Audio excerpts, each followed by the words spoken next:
Theater. And here comes Jameel, big-time McCline.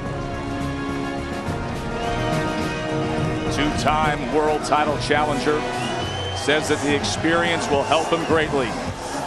To quote him, when we met with him yesterday, "I've been to the big show before. He hasn't."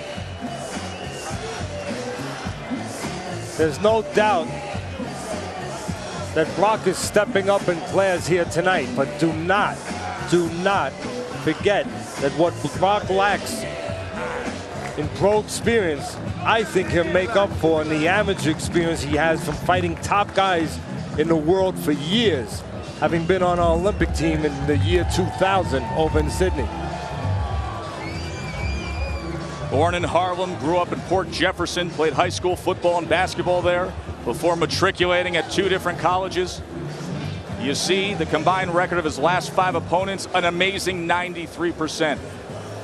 Remember those college days, as you probably heard about, were interrupted by legal troubles. He spent 5 years in prison for transporting firearms. Turned his life around, though, and he's a dedicated family man.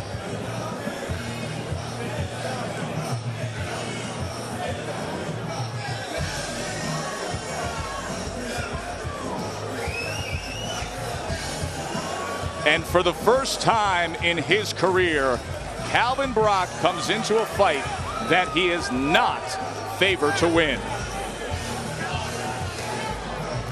The boxing banker is his nickname. He got that when he worked in the financial world during his pre-Olympic days. And the last time he entered a ring with Jameel McCline, it was as a sparring partner when he was impersonating Chris Bird, getting McCline, strangely enough, ready for his title shot. Now let's remember, the theme has been experience here. I'll say it again. Brock, don't forget all those amateur fights, 190 of them. And McCline, yes, all the pro experience. But you know how many amateur fights he had?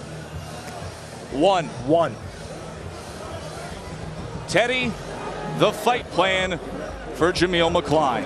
Well, number one, for McCline tonight, use the height, not the size. That means fight tall on the outside, beginning with the jab. Don't get caught up in using your size or weight on the inside. Number two, be a sniper. Catch him as he's coming. Once you establish your jab at the proper range, this should be easy. And your hands are quick enough for you to enjoy success for this throughout the night. And finally, number three, don't get small. In other words, do not lean forward on the inside to avoid punches. You not only give up height, but you can leave yourself vulnerable to uppercuts. And the fight plan for the undefeated former U.S. Olympian. Well, for Brock, number one, not complicated after what we just said. Get close. Take away his advantage of reach on the outside by getting inside and going to work. Number two, take little steps inside. That would be small steps backward to create punching room as he tries to tie you up and fall in close. And finally, number three, don't lead with the left hook, at least not from too far away or right in front. You could leave an opening for a straight right. Don't forget, straights beat hooks. We are ready for heavyweight action, and so is Jimmy Lennon Jr. Well, fans, Budweiser ESPN pay-per-view boxing continues. This bout coming away as a special attraction, a showdown. It is brought to you courtesy of Main Events in association with Cedric Kushner Promotions, along with Caesar's Palace and the undisputed king of beers, Budweiser. Introducing to you our 3 judges scoring the attraction from ringside, Caro Castellano, Bill Graham, and Glenn Trowbridge. Our referee in charge of the action, he'll be giving instructions after the introductions. Fair but firm, Joe Cortez. All right, fans, here we go with a heavyweight special attraction. The big boys of boxing, scheduled 10 rounds of action. Introducing to you first on my right, fighting out of the red corner, wearing gold trunks with black and white trim, hailing from Clifton, New Jersey. He weighed in at 265 pounds. His record, 31 wins, 4 losses, 3 draws, with 19 wins coming by way of knockout. Ranked in the top 10 by the WBC, WBA, and the IBF. Ladies and gentlemen, please welcome Jameel, Big Time McCline. And his opponent across the ring on my left, fighting out of the blue corner in this 10-round special attraction, wearing a gold trunks with light blue trim, hailing from Charlotte, North Carolina, and training in Pittsburgh, Pennsylvania. He weighed in at 218 pounds. He is undefeated with a record of 24 wins, no losses, 20 big wins coming by way of knockout. Ladies and gentlemen, please welcome the 2000 U.S. Olympic super heavyweight known as the Boxing Banker, introducing Calvin Brock. Joe Cortez now to give instructions. All right, gentlemen, we went over the rules in the dressing room. I expect a good, clean fight. Obey my commands at all times. When I say break, you break clean. You understand? Okay, guys, remember, I'm fair, but I'm firm. Top 10 ranked heavyweight Jameel McCline didn't have to take this fight. Could have easily waited around for another title shot. But he says fighters are supposed to fight. Thus, the unbeaten Calvin Brock gets a golden opportunity. The ring experience was a big edge for McCline, Teddy. Obviously, he's fought the better competition, more competition, and with that experience comes confidence for McCline, because it's so important for McCline, Teddy, because that muscle in between the ears, that psyche, always plays a factor in his fights. Well, there's one thing that's clear already. With the color of both men's uniforms, somebody's going to be golden tonight. You better believe it. Golden opportunity for Calvin Brock. Can he take advantage? Tries to come in behind the left and then go with the overhead right. So far, the early landscape looks good, and it's very early for Brock because he understands his game plan, and number one, he has a game plan, and it's to get in, and he's been able to take away that reach 3 times already. McCline swinging downward with the right hand. If there's a vulnerability defensively for Brock, and I should say very early, he lays his head on the right side. And when you lay your head on the right side, he's been hurt already a little bit, I think, by a right hand off the side of the head. Just watch for this. Brock will lay his head on the right side. See where it is? Yes. He missed it that time, but when you lay your head on the right like that, you're in line to get hit with the right hand. You're better off laying your head on the left, outside the right hand. Because you're in the target of the flow of the right hand. You're in that right hand punching lane. And that's a punch that McCline used so effectively against Chris Bird in the second round when he came in and had Bird against the rope. And you know what? Brock charges in. Just ask our great host, Sugar Ray Leonard, about that. The second time he fought Tommy Hearns, he laid his head on the right side, and he ate some right hands that made that fight what it was, and very difficult.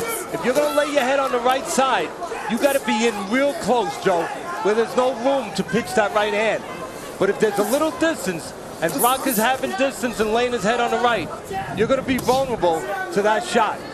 Good pace being set early on here between Brock and McCline. Lead right hand from Brock. McCline had his guard up.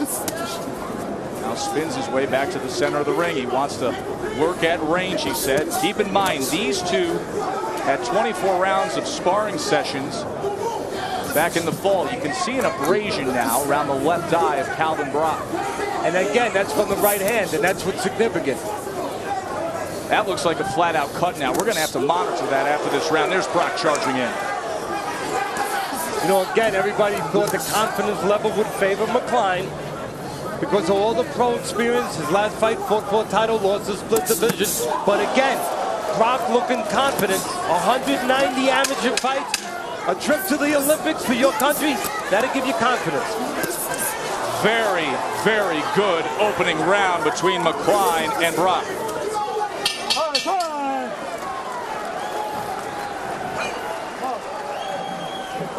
Let's get to Calvin Brock's corner, where Tom Yankello and cutman Calvin Brock, his father, will take a look at that left eye.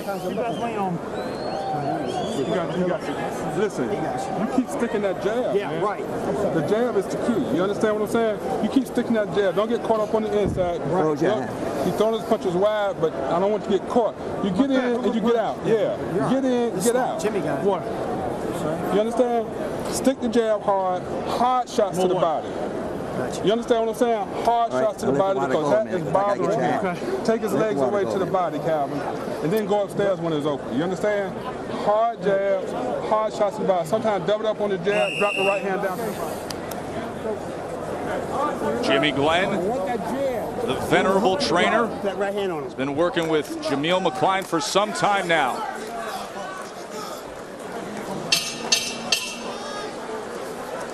So Teddy, they got to work on the left eye, the cut from Calvin Brock. Wipe the water. It was a good first round for both men. I think they both tried to do a little of what they want to continue to have success with tonight. A round in which Brock was cut, although I may have favored him in winning that first round. Hey, keep the punches up, my man. Keep them up. The punches from round number one.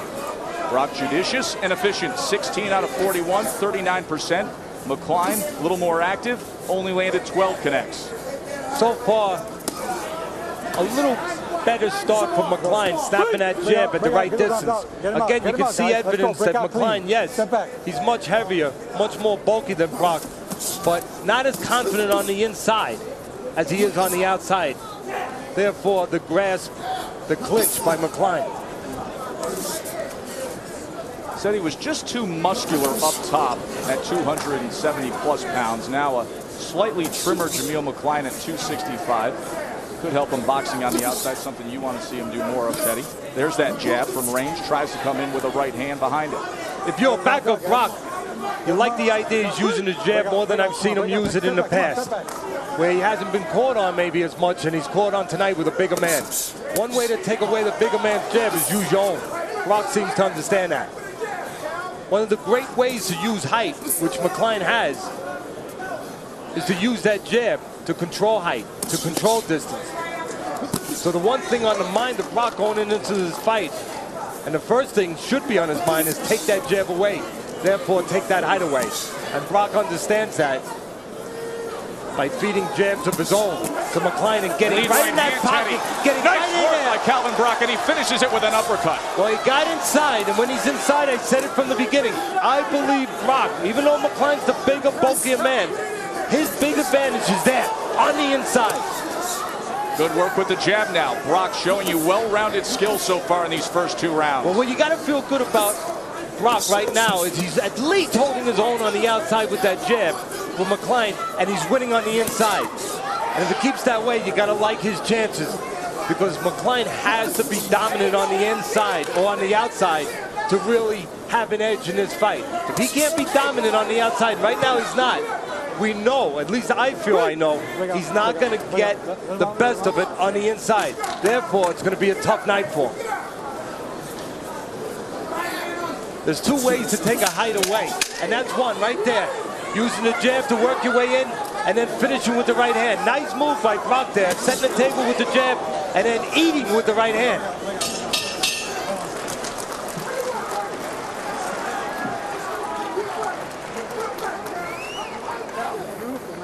Beautiful, man. You're working beautiful. Just keep picking your shots the same way you're doing. Dad Calvin's Brock. As they work on that cut above the left eye, you can see his father on the other side of the ropes. When you jab and he jabs at the same time, Calvin, well, let's look at the damage that Calvin Brock did to Jameel McCline in that second round. Nice combination, Teddy. Well, the first thing is, where is he? He's on the inside.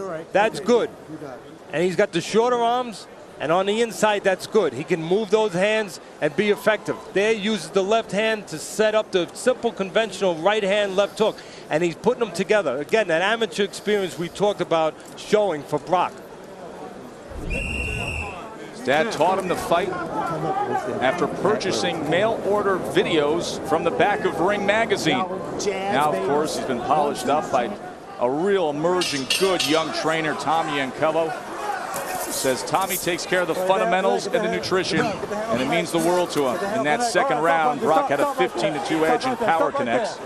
He landed 15 of 28 power shots, good for 54%. Those men wearing gold. McCline has the black trim, Brock has the blue trim, and if you can't tell the difference when one is 47 pounds more, then I'll leave it at that. You know, there's an Good old body saying. shot now from McCline, and he's trying to jump on him. There's an old saying, you use the jab to set the table and then you go eat. Just a moment ago, you saw perfect evidence and execution of that by Brock. Now Left hand comes in, Teddy.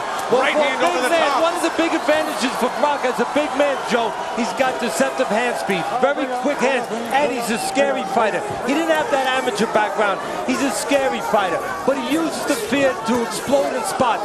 Watch McCline. You're not going to see that consistently, that kind of attack. You're going to see it in spurts, in dangerous spurts, if Brock's not aware and alert. McCline is a spot fighter. And now Brock trying to turn things around. He landed a right hand and a left hand moments ago. Back to the jab on the outside. Lead right hand from Brock. Yeah, scary fighter when you're that big, coming at you swinging wild like that, swinging wide, hooking in those lefts. There are a lot of defensive linemen that were drafted into the NFL today that aren't as big as Jameel McCline. And one of the things you might not expect from a guy this big, as you said, a 47-pound weight advantage. McCline not inclined to really fight much on the inside. He'll grab on the inside. It's going to be up to Brock to realize that, be aware of that, and take a step back, create room, like he's trying to do right now, and work on the inside. Very good start to this heavyweight fight. Lots of action between McCline and Brock in a fight that is critical to each man's future and critical to the future of the heavyweight division. Again, watch for Brock when he lays that head on the right side from a distance. Right hand stumbles McCline. On top of the head, not the chin, but the top of the head. That'll throw the equilibrium off, and it's been thrown off from McCline. Now, we've been talking about the height advantage of McCline, but when is being the taller man not an advantage? And that's when the shorter man, Brock, as he is now, gets into punching range, and the taller man stands straight. Then it's not an advantage, it's a disadvantage because there's a lot of to hit there. There's a lot of matter to find when you're a tall man at 6'6" and the shorter man gets into that punching range. Calvin Brock, the right hand to the top of the head, hurts Jameel McCline here in this third round.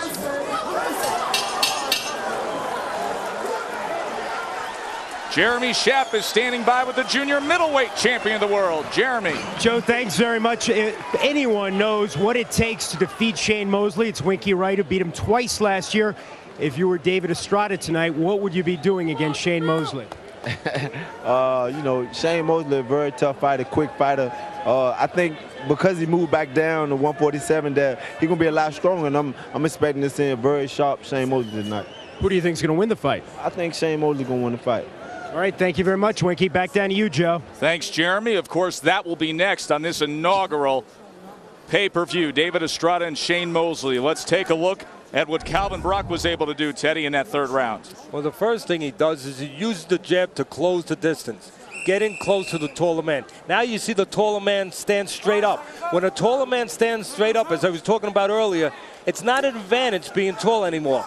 Once again, the taller man stands straight up, and the right hand is put right there behind the ear, a little bit on the head, throws the equilibrium of McCline off. Round number 4 scheduled for 10 in what has turned out to be a very, very good heavyweight matchup. You know, the punch numbers from that third round a little deceiving. McCline had 15 out of 45, but 12 of those connects were landed in the first minute. Brock took over the fight the last 2 minutes of that third round, especially that right hand that landed in the final minute. Teddy's scorecard out of the gate strong for the undersized but big-hearted and well-skilled Calvin Brock. 30-27, 24-0 with 20 knockouts. I'm Joe Tessitore, ringside with Teddy Atlas, Jeremy Schaap, our reporter, Brian Kenny, and Sugar Ray Leonard with our analysis. Kenny, our host, Ray Leonard, our guest analyst tonight. So glad to have the former champ with us here at Caesars Palace. There's that work behind the jab once again from Brock. Again, one of the things that so far has it a bleaker night for McCline, he needs to be the better man on the outside, which he was with that left hand just a second ago. There's a good right hand after the jab. He needs to get it done on the outside. And on the inside, Brock needs to be able to make a better choice than he's making right there. This is about choices. It's not about anything else. Not can I punch, but do I want to punch? Brock needs to make that decision be a yes. Let's bring in our guest analyst, Sugar Ray Leonard, tonight. Ray, how do you see this between Brock and McCline so far? Well, what I see in Brock, he's starting to establish the tempo of the fight because he's using that jab.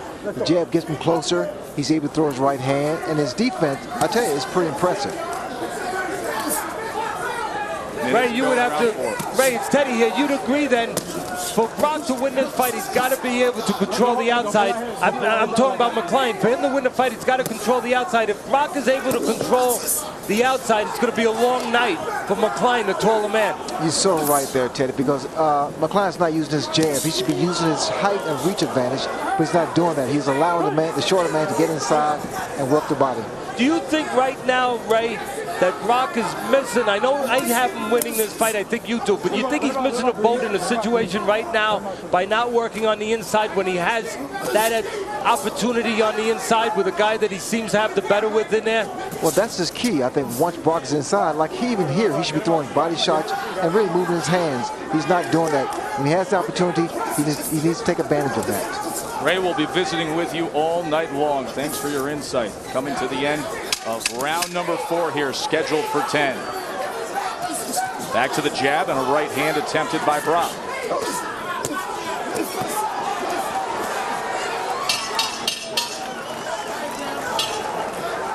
A closer look at these two heavyweights. Our fighter focus on Jameel, big time McCline. You gotta get down and punch. Born in Harlem, we told you that. Turned his life around after serving 5 years in prison. And Teddy, something that you have keyed in on, only one amateur fight, turned pro, learned the hard way, took a couple losses and a draw early on. Since then, he's been on the ascent, and he is a 2-time world title challenger. Get out here and do it. And Calvin Brock, the pride of Charlotte, North Carolina, a U.S. Olympic representative, one of the few contending heavyweights we have ever known to have a college degree as a business degree from UNC Charlotte. Real smart guy, the boxing banker, and he has a love and affinity for tap dancing, Teddy. We've seen him go at it, puts on the shoes, says, listen, keeps me in great shape, fluidity, athleticism, loves tap dancing. The late, great Sugar Ray Robinson, some people think pound for pound the greatest of all time. He loved tap dancing too. And he could do it pretty well. You just saw a minute ago, that was Jim Strickland in the corner of Calvin Brock, taking care of that cut, doing a good job, using coagulants, medicines to stop that bleeding, and of course, old-fashioned pressure. I think they've done an outstanding job. That cut opened up over the left eye in the first round. It has not played a factor at all. And the coagulants that are allowed here in Nevada, adrenaline, Avatine, thrombin. Teddy, of course, you were in the corner for numerous big fights here in the Nevada under the state commission. This is the weekend, the 11-year anniversary of your shining moment as a trainer when Michael Moore toppled Vandal Holyfield for the heavyweight championship of the world. Everybody can remember back to those inspirational words in the corner. Of course, if you missed the news yesterday, Michael Moore gave you a phone call and announced his retirement. Which I'm proud of Michael. Very appreciative of him giving me the opportunity to train a heavyweight champ. Not once, but twice when he came back a second time and won it. I'm very proud that he decided to walk away at the right time, I believe, with his dignity and respect for himself in the sport. And I think he's going to be a good trainer. Wish him the best in retirement. Halfway through this 5th round, scheduled for 10. See, this is where Brock, I think, needs to make a little bit more hay. Because he's got the advantage on the inside. You don't need my word for it. Just look at the proof of McCline grabbing on the inside in spots. That should be enough to tell you that Brock should look to work in there if McCline doesn't want to. See, right now, fair but firm's got to get firm here. Well, right now, McCline falling. He does that. He'll grab you, he'll use his weight, and he'll fall on you. It's up to Brock to create room to punch. Take steps back, rotate his shoulders back, push off a little bit, create some punching room. Brock slowing up a little bit this round, allowing McCline with that kinetic energy, that nervous energy, that almost frenetic energy to get off quick punches, scary punches, and then grab, but have a decent round for McCline. Second instance of grappling that we've seen here in this 5th round. Let's listen in to Joe Cortez.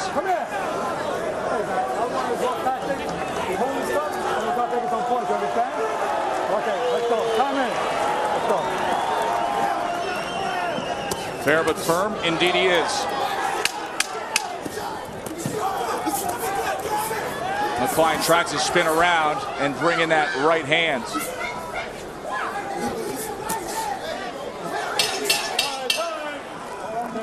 Jeremy Schaap is standing by with a Hall of Famer and a young hopeful. Jeremy.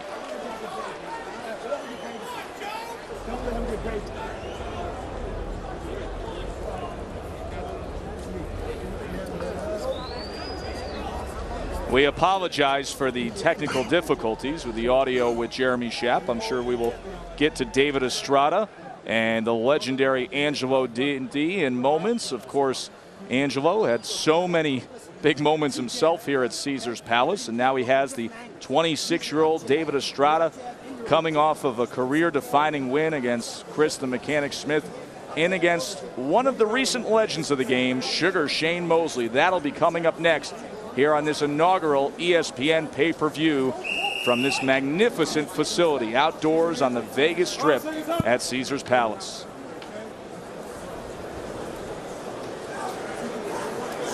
Well, you talked about Calvin Brock maybe slowing a bit, Teddy, when you were watching that 5th round. Indeed, the numbers prove it to be true. He only threw 33 punches. That's his low number for the fight. He was 12 of 33. McCline was 10 of 49. Round number 6. Brock allowed McCline to control the tempo that round by resting when he wanted to. Most importantly, getting himself back together. He's a guy with no amateur background. I know he had all the pro background. He got surprised early rounds. I think there was a little doubt in his mind. And instead of Brock keeping the foot on the gas pedal, he let McCline kind of get himself back together, rest when he wanted to, and then fight in those spots that I talked about that McCline likes to fight in real quick, and then grab and rest again, as you see McCline doing there. He likes to spurt and then grab you, rest a little bit, and then spurt again. Teddy, Jameel McCline told us that he spent the first 2 weeks after this fight was signed and sealed in utter shock that Calvin Brock took the fight. That's because of the sparring sessions in which he says he beat him every round they sparred. Do you think he's still shocked? Well, I think that it may have hurt him in his preparation for this fight, even though you would think that would be a confident moment. Because first of all, in that sparring session, Brock turned southpaw to help McCline get ready for the southpaw bird. So that's not Brock's stance, so he would figure to have a little difficult time there. And McCline figuring that just because he got the better of him in the gym, that it was going to be a home run in the fight, it was going to be an automatic in the fight, that he would have an edge. He could have set himself up for a little bit of a disappointment that's hard to overcome once the reality starts to crash home. Yeah, you're not getting a real good picture of a guy when he's trying to imitate a southpaw and he's a righty. And you start to put in your head, this is going to be an easy fight, or it's going to be my fight. Instead of going there prepared the way you usually do with an unknown quantity, you go there prepared for anything and for the worst, and you're just going to be prepared to be at your best. McCline may have taken something a little bit for granted coming off of those sparring sessions. Matter of fact, Brock supposedly got dropped in those sparring sessions, but Brock says it was because his feet got tangled up and he got pushed down. So McCline again might have been giving too much emphasis to having dropped Brock when he really didn't.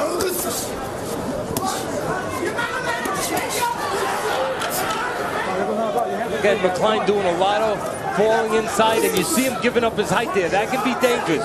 When something comes up top at McCline, watch him. He'll lean forward, he'll give up that 6'7". And when he leans forward like that, it'd be a good spot for Brock to time an uppercut. See if Calvin Brock can get that in.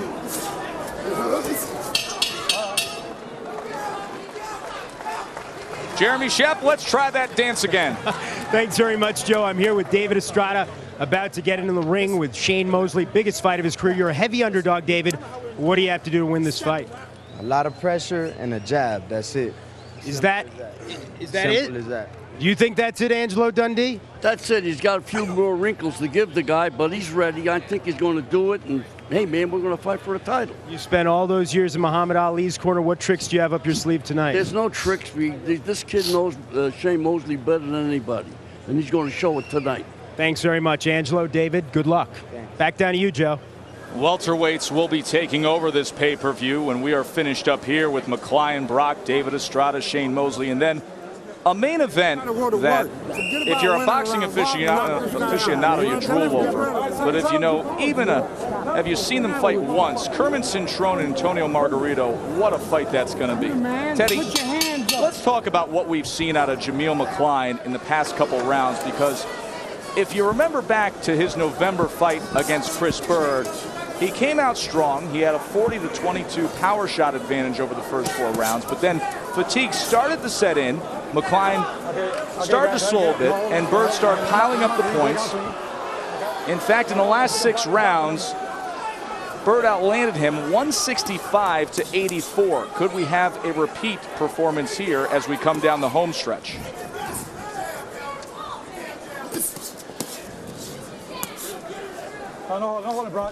Tom Yankello, the trainer of Calvin Brock, is now with us. Tommy, how do you see this?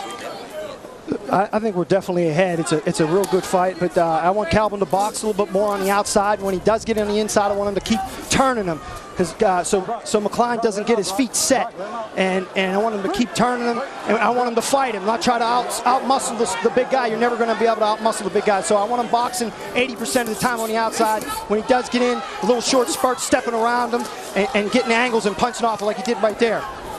Tom, it's... Oh, wow! Tom, get back to work. One punch at this level can turn a fight around, and did it ever for Jameel McCline. And it wasn't just because he threw the punch. He threw it at the right time, and that's why Brock is so hurt. He never saw the punch coming.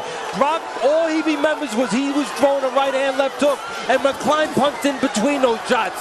They were a little fat. There was a little bit of light in between those punches, and McCline was able to crash counters home. Jameel McCline all over him now. Yeah, but that's the problem. He's all over him. You better believe it. You need to get some room. That's the problem. He's being tied up, and that's valuable seconds. Right now, Brock doesn't care about winning this round. He just wants to survive the round and get back to his corner, and he's getting a chance. And now Brock turns the tables for a moment. Well, he got a chance. Valuable seconds to recover there, Joe, because McCline didn't have distance to punch. He smothered himself and allowed Brock to get a little bit of a reprieve. And now Brock standing on the inside and getting his shots off. I think he has steadied himself. Completely steadied himself, and now he's the aggressor. A right hand comes in from Calvin Brock. And again, I feel that inside fighting can be a big edge for Brock, and he wasn't doing enough of it. Another right hand comes in. Guess what? He's doing a lot of it now on the inside. You know why? Because he's been hurt, and he's just doing things that feel natural. He's letting punches go. Before he was thinking too much about maybe not working inside and taking a break. Now he's just doing things because he's been hurt, and his instincts are taking over. And sometimes the fighter performs even better than. Good stuff here in this 7th round.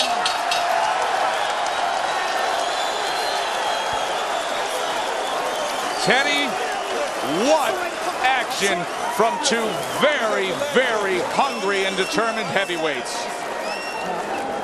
Let's start off the replays with McCline's knockdown earlier in the 7th round. All you got to do is keep him on the outside. You're going to see why. A little bit of a wide left hook there by Brock, and he left a hole. Let's take another look at it. We talked about wide left hooks in the tips. On the inside, you could see, actually, even more than the left hook, you see Brock laying his head on that right side. We talked about it, and he was vulnerable to a right hand, and he got caught. Now he comes back. McCline fell in too close, allowed Brock to recover a little bit, and Brock was able to come back. And because of that comeback, I'm not making it a traditional 10-8 round because of the knockdown. I'm going to give it to McCline 10-9. I fully agree with that. That would be the definition of a 10-9 round where the winner scored a knockdown because of the body of work and the comeback by Calvin Brock. Round number 8, scheduled for 10. A very exciting heavyweight fight. And if you've been monitoring this division, then you know we haven't had many in recent years. Matter of fact, that 10-9 is reminiscent. There's history, of course, behind that in this great sport that's been around so long. But history that I remember, you're talking about 11 years ago when Michael Moore beat Holyfield here at Caesar's Palace. Moore was dropped in the second round, but he came back tremendously, and 2 of the judges made it 10-9, 1 even made it 10-10. That was the difference in Michael Moore winning the title. That could be the difference here tonight. Brock attempts another right hand as he backed him up that time. Again, now Brock has been hurt. I know this is going to sound funny, but it's like some people that have a drink in order for their personality to come out and just be a little bit more free swinging and talk the way they like to talk. Once you've been hurt, sometimes you start to do things more naturally, Joe. Sometimes you're not inhibited anymore by your thoughts and your fear process of what to worry about. It looks like right now, believe it or not, being hurt the last round might have helped Brock, because he's just letting his hands go now on the inside, which I think he should be doing. What a courageous effort. Calvin Brock, 24-0, the unbeaten former U.S. Olympian, trying to make his way into the heavyweight rankings and give the division a spark. Again, the inside, I believe, even though he got hurt on the inside, I believe the inside is a big advantage for Brock. The reason he got hurt was there was a little distance and he laid his head on the right side. And when you lay your head on the right side and you give distance, there's room for that right hand, and that's what Brock, the right hand of McCline with Brock laying his head on the right. Look for that. In the first 2 minutes of this 8th round, McCline only landed 4 punches.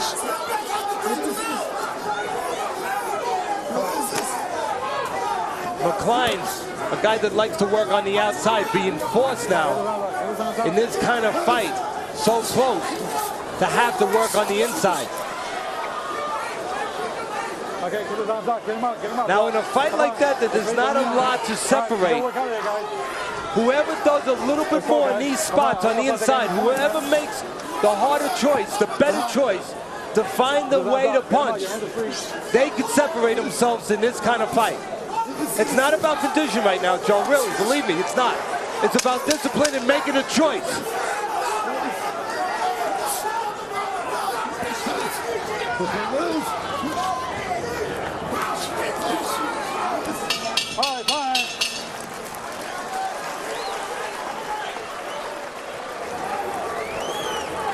Jameel McCline, mouth open, standing up, awaiting the instructions of Jimmy Glenn.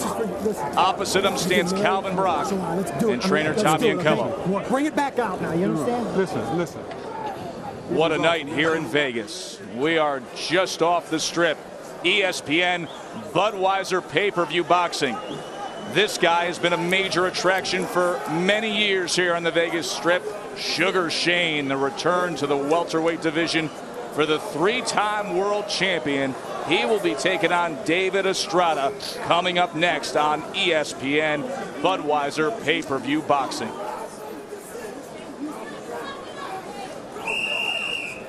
Teddy, we take it back to the 7th round. Joe, take a look at this knockdown here. Watch where Brock's head is. It's laying on the right side and there's distance. And the right hand was able to catch him, and a left hook for good measure put him down on the floor. That was the knockdown scored in the 7th round, but Brock came right back and won the last minute of that round. McCline in the gold with black, Brock in the gold with blue, and Brock now with a series of right hands, and he's got McCline stumbling. Well, he's going to his game plan, Brock, that is, doing it the simple, conventional way. Taking height away from the taller man by using the jab, bringing his feet with him, working his way in, and then finishing off behind the jab with something else. In other words, the jab sets the table. As I said earlier, you want to go sit down and eat, and usually that right hand is the one that wants to get fed. Joe Tessitore and Teddy Atlas with you ringside, along with Jeremy Schaap. Punches in round 8. Brock a 20-10 advantage, landed 40%. The fights past 8 rounds, of course, McCline, much more experience. He's had 8. Brock has only had 1. McCline has fought for the world title twice. He just did it this past November against Chris Bird in losing a very, very slim split decision. Teddy, you sit back and you watch these two go at it, and you realize how good is it when you have a great heavyweight matchup. Well, it's good for McCline when he uses that jab on the outside. Not good when he allows Brock to work his way in. Again, good exchange. Even though Brock or McCline scored the knockdown on the inside, to win this fight, he's got to do more on the outside. Been saying that for a while.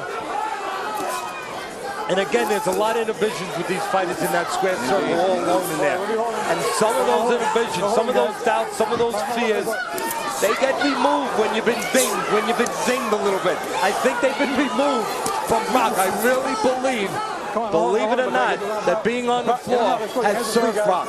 And opposite that stance, so many times in previous fights, they come to the surface for Jameel McCline. Because once you've been on the floor, there's nothing to worry about no more. That's right. You're free. You're free, young man. And he was free in that 7th round, and he turned it on after hitting the canvas. There's an opportunity on the inside. Watch McCline give up that height.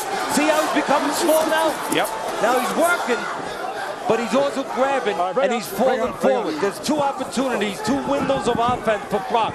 One is to step back when McCline falls forward, create room, step back, and catch him with an uppercut. The other is when Brock throws something, chucks something up top to McCline, and McCline gives up his height and leans forward, time him with an uppercut. Right there, there was an opportunity for Brock to throw that uppercut. His corner needs to make him aware of that. Another combination to close out the round. All right,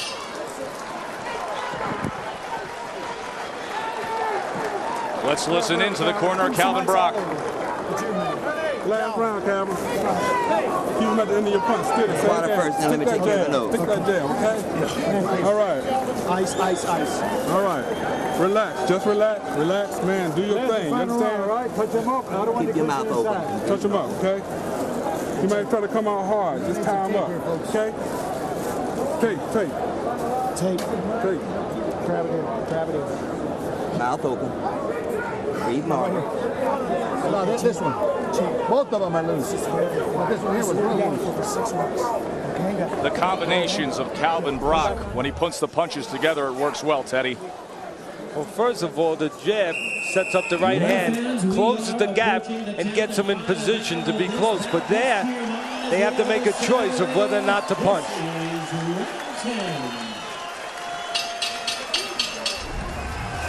10th and final round between these 2 heavyweights. For Jameel McCline, he wants to win to get another title shot. For Calvin Brock, the ascent as an undefeated contender, will it continue? In that 9th round, McCline was 11-19 on his jabs, and they were even at total connects at 19. It was a better round for McCline than when we saw with some of his work earlier. The punches through 9. 160 to 125, the advantage for Brock. He has also outworked him, throwing 30 more, landing 37%. Of course, the one knockdown in this fight was scored by Jameel McCline. That happened from a left hook in the 7th round. Let him out, Brock. Again, right now, it's a matter of making choices on the inside. Do I make a silent agreement to grab on the inside, or do I find a way to punch? Right here, you're going to see both of them deciding to punch. Let's go. You know, we talk about Brock coming in, great shape, 218 pounds, the lightest weight of his career, 8 pounds less than his last fight. He knew what was at stake. McCline came in the lightest weight in almost 2.5 years.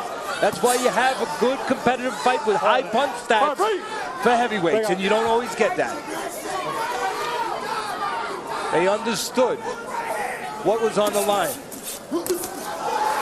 There's a right hand again by McCline, and I believe on my scorecard, for whatever it's worth, and I don't know what it's worth, he needs to score at least a couple knockdowns to win this fight, and the way to do it I believe, is to hold in on a punch that has gotten you something all night long. So and that's the right hand. You think the boxing banker Calvin Brock has been banking away rounds and didn't get damaged with a 10-8 round, even with a knockdown in the 7th round because of the comeback.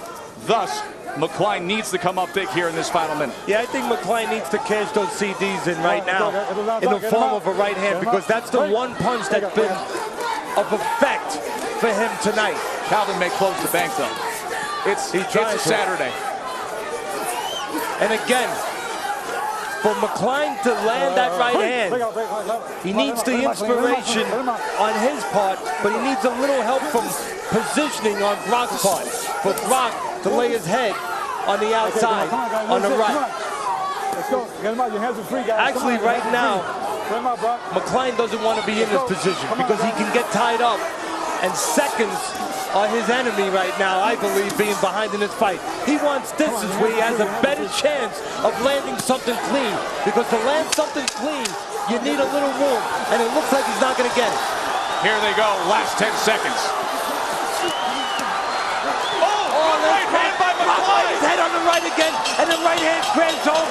Hurt Brock, but maybe a little too late. Boy, if he needed the lotto ticket, he had about 5 out of 6 numbers right there. What a good fight between Jameel McCline and Calvin Brock in a meaningful heavyweight fight. Not a bad way to kick off our first pay-per-view on ESPN. Not at all. Let's take a look back at the action between the unbeaten Calvin Brock and big-time McCline. Teddy, the first 3 rounds, yes, the eye was cut for Calvin Brock, but he looked strong out of the gate. Well, more importantly, he had a game plan. Take the jab away from the bigger man, get inside, and work off the jab, and work inside. 3rd round, he continued his work. A right hand hurt Jameel McCline, staggered him back. Then, come the 7th round, oh boy, did the fireworks explode. Well, again, Brock laying his head on the right, he paid a price for it. Right hand, left hook. But Calvin Brock, with a courageous effort, comes back in that very same round. Well, he was set free. After he was hurt, he let it go. He got inside where he had a big advantage, and here he used the jab to get inside and go to work. This is the action in the 9th round, when Calvin Brock put together strong combinations, and they finished up very well. A right hand came in flush from Jameel McCline. 10 very exciting rounds here from Caesar's Palace between 2 hungry heavyweights. The total punches between McCline and Brock. Calvin Brock threw 33 more. He landed a 180 to 143 connect advantage, and in terms of power punches, he was up 135 to 107. Teddy Atlas's scorecard, 97-93, and note that the 7th round went 10-9 because of the comeback by Calvin Brock. Let's send it up to the ring to Jimmy Lennon Jr. Ladies and gentlemen, after 10 rounds of action, we go to the scorecards. We have a unanimous decision. Here are the score totals. Judge at ringside, Carol Castellano, scores the bout 96 to 94. Judge Glenn Trowbridge sees it 96 to 93. Bill Graham scores the bout 97 to 93. All 3 in favor of the winner, and still undefeated, Calvin Brock. Reason to celebrate. The boxing biz has a 25-0 heavyweight who has just broken through. And you know what? Not only did he win, but he got off the floor to win. And I'm not going to get carried away here, but the old-timers would have said that's the mark of a potential champ, when you can show that character. I like what I see, and I'm sure everybody else does. Let's hear me, Shap. Joe, thanks very much. I'm standing here with Jameel McCline. Obviously a very disappointed Jameel McCline. Jameel, in particular, in the 7th round, you had Calvin Brock in trouble. You knocked him down. Why were you unable to take advantage of that as the round continued? Thought I had him out. He found a way to come back. Good fighter. What do you think went wrong tonight? If you think, in fact, anything went wrong. Nothing went wrong. Brock fought a great fight. What do you think about the decision? It was a good decision. How close do you think it was, Jameel? I thought it was close, but listen, that's not my job. My job is to fight. You've lost 2 close decisions in a row now, though, to Chris Byrd and to Calvin Brock. Where do you go from here? You know, I don't know, man. Well, you said tonight to me before you came into the ring that this was everything for you. How do you feel now? This is it, man. This is my life. This is all I know. This is all I have. Without this, I'm nothing. I don't know what's next. Jameel, thanks very much for your time. Jameel McCline obviously very disappointed, Joe. Absolutely, Jeremy, and it's understood. This was a fight that he did not need to have. He's the 6th ranked heavyweight in the world, but he gave a golden opportunity to Calvin Brock, an opportunity that Brock took advantage of, and now Jeremy is with the unbeaten winner, Calvin Brock. Jeremy. Calvin, you were still undefeated. An hour ago, you told me that you were completely confident coming into this situation. How did you feel, though, in the first round when you were cut? Well, I didn't know that I was cut. They told me. I couldn't feel it. I saw you wiping the blood from your eyes, though. Well, it looked like something was in my eyes, like some Vaseline or something, and it was like blurring my left vision, but I got it out. How did this meet your expectations? Well, you know, honestly, you know, with me having had a knockout ratio coming in, I thought I would get him out of there, but I was prepared to go the distance for 10 rounds, which you saw me do. I really credit Jameel McCline. He was a lot better shape, a lot tougher than what I expected him to be, and he's a top heavyweight, just come out of a world championship, lost by 1 point against Chris Byrd in a split decision, which a lot of people thought he won, but you can't argue with the decision. But as you can see, I won a unanimous decision by a long margin, and I show a lot of heart, and I thank God in Jesus' name for blessing me with the win today, the ability to tell me and Kello Hill, great trainer, my dad. Well, Calvin, the pivotal moment in the 7th round when you were knocked down by a left hook from Jameel McCline. Let's take a look at it now. It's right over here. Now, what are you thinking? Is that happening? Well, you know what? He caught me with a real good shot. It did daze me. And I was a little bit off balance. He's a heavy guy, 265 pounds, 260 pounds. He's strong, and he pushed me and hit me. And that's a real good move that he did. Well, congratulations, Calvin, on a thorough victory. Thanks, and I thank Charlotte Boxing Academy back at home for where I trained at, Buzz joined training camp, and I'm going to be the people's world heavyweight champion, the real heavyweight champion of the world. I just want everybody to know. All right, Joe, Teddy, back down to you guys.